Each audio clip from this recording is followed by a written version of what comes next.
Counter-Strike, one of the things that they did that made it refreshing and wonderful was that, they made your life meaningful, in that if you died, you had to wait. That was it. You get to wait for the rest of the round, right? And being in my early 20s, playing Counter-Strike, and being in that space, very early 20s, even before I was 21, I think. So, I already had issues with anger. Everyone kind of has to do this thing where they start to realize how they feel and how these emotions come into their being, and then how to, it's sort of like learning how to deal with your emotions, but it's also learning how to flow with your emotions, right? Like, until you get comfortable understanding that you can't suppress, you have to feel. But once you start to feel, you can identify triggers. Not to say, oh, this thing does this thing and therefore I do this thing, which is valid, but it's a little bit different in that,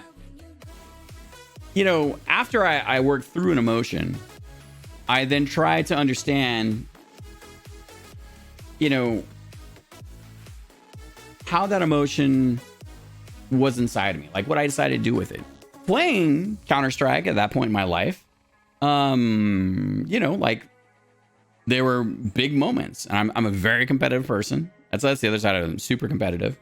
I'm never the best, but I always challenge myself to become better than where I was competing at.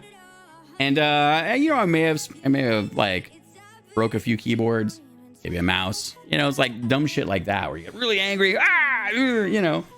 And I think by having these experiences and having worked out a lot of shit over the course of my life, I realized a couple things. One is that I didn't want to be like that. That was not how I want to feel. But that was all very internal, right? Like, I got very ragey.